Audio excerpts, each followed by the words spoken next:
দাঁত বা দাউদের নাম শোনেননি? এমন লোকের সংখ্যা খুব কম আছে। এই দাউদ এটা শরীরের চর্মের উপরে হয়ে থাকে, স্কিনের উপরে অংশে এটা পরিলক্ষিত হয়। চিকিৎসা বিজ্ঞানের ভাষায় এটা আমরা ডার্মাটোফাইটোসিস নামে বলে থাকি, এক কথায় টিনিয়াসিস। তো এই দাঁতটা পূর্বের দাঁতের চেয়ে বর্তমানে রেজিস্ট্যান্স হওয়ার পরিপ্রেক্ষিতে মানুষকে খুব যন্ত্রণা দেয়। সিঙ্গেল ওষুধ দিলে এখন আর কাজ করে না। এখন আগে যেখানে গ্রিসিও ফুলবিন দেওয়া হতো, ফুলুকোনা জল দেওয়া হতো, এই জাতীয় ড্রাগ, কেটোকোনা জল দেওয়া হতো, এই জাতীয় ড্রাগ রেজিস্ট্যান্স হয়ে গেছে।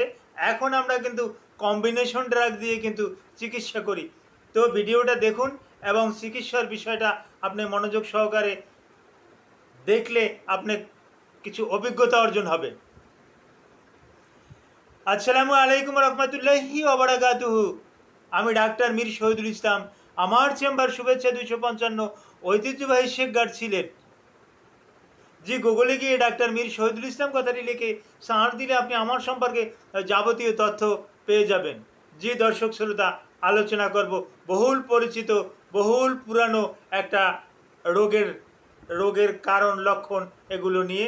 রোগটার নাম দাঁত, যেটাকে ডার্মাটোফাইটোসিস বা টিনিয়াসিস নামে আমরা চিহ্নিত করে থাকি। এখন দাঁতটা কি, দাঁত কি, রিংওয়ার্ম কি? এই রিংওয়ার্মটা হলো চর্মের একটা রোগ, রিং আকৃতি, রিংয়ের মতন গোলাকার দাগ, যার পরিপ্রেক্ষিতে এইটার নামই দিয়েছি আমরা রিংওয়ার্ম। নামের সাথে লক্ষণের মিল আছে। এখন একটা সময় বলা হতো যে এই মাথায় হয়েছে এটা টিনিয়া ক্যাপাইটিস, শরীরে হয়েছে টিনিয়া ভার্সিকুলার, কুস্কিতে হয়েছে, কুস্কির নিচে হয়েছে, কুস্কিতে হয়েছে, এটাকে বলতাম টিনিয়া ক্রুরিস। পায়ে হয়েছে বলতাম টিনিয়া পেডিস। এই নখে হয়েছে টিনিয়া অনিকোমাইকোসিস। এরকম এক একটা জায়গার এক এক রকমের নাম দিতাম। এখন কোন জায়গার নাম দেব? মাথা থেকে শুরু করে পা পর্যন্ত শরীরের কোনো অঙ্গ আর বাকি নেই। এখন এই দাঁতটার নাম কি দেব? এটা আমরা দিয়ে থাকি severe dermatophytosis all body, severe টিনিয়াসিস from head to ankle sprain. সমস্ত জায়গাতেই এটা হয়েছে, তাই এই চিহ্নিতটা করি। এখন এটা কি দিয়ে হয়?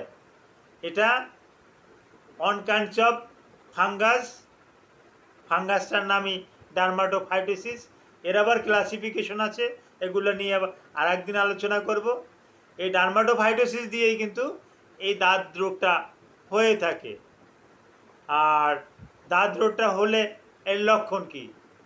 শরীরের বিভিন্ন জায়গাতে রিং, গোলাকার আকারের, এটা এই বগলের নিচে হতে পারে, কুচকিতে হতে পারে, শরীরে হতে পারে, মহিলাদের এই ব্রেস্টের নিচে হতে পারে, পুরুষদেরও ব্রেস্টে হতে পারে, গলায় হতে পারে, গালে হতে পারে, কানে হতে পারে, ঘাড়ে হতে পারে, পিঠে হতে পারে, ওই থাইতে হতে পারে, পাছায় হতে পারে, বিভিন্ন জায়গায় এটা হতে পারে। তো এরকমের হবে। লক্ষণ কি? লক্ষণ খুব চুলকাবে, সূর্যের আলোতে গেলে জ্বালা পোড়া করবে, পানি লাগলে জ্বালা পোড়া করবে। এইগুলোই প্রধান লক্ষণ। আর এটা কিভাবে ছড়ায়? যে আপনার পরিদেহের কাপড় অন্য কেউ যদি পরে, তাহলে আপনার মাধ্যমে তার চলে যাবে। আপনার বালিশে যদি কেউ ঘুমায়, তাহলে তার হওয়ার সম্ভাবনা আছে।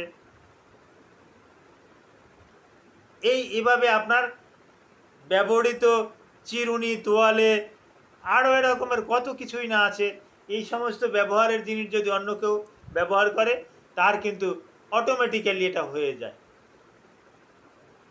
এখন এটা হলে এর চিকিৎসা কি? আমি আগেই বলেছি, একসময় চিকিৎসা ওই একটা সিঙ্গেল একটা ওষুধ দিয়ে দেওয়া হতো, কিন্তু সেই সিঙ্গেল ওষুধে কাজ করে না। সিঙ্গেল ওষুধগুলোর আমি নাম বলি, যেমন গ্রেসিওফুলভিন, ইকোনাজল নাইট্রেট, মাইকোনাজল নাইট্রেট, ট্রাইকোনাজল, টারবেনাফাইন, এগুলো দিয়ে চিকিৎসা করা হতো। এখন অতি অত্যাধুনিক কিছু চিকিৎসা আছে, টারবেনাফাইন, ইট্রেকোনাজল, ভরিকোনাজল, পচাকোনাজল, লুলিকোনাজল, সাইক্লোপিরক্স, এ জাতীয় অনেক ওষুধ আছে।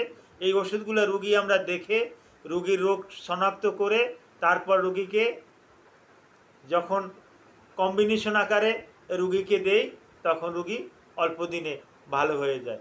তো ডার্মাটোফাইটোসিস বা দাঁতের উপরে আপনাদের যদি কোনো কমেন্ট থাকে অবশ্যই কমেন্ট করবেন, আমি কমেন্ট পড়ি এবং কমেন্টের উত্তর দিই। Thank you all.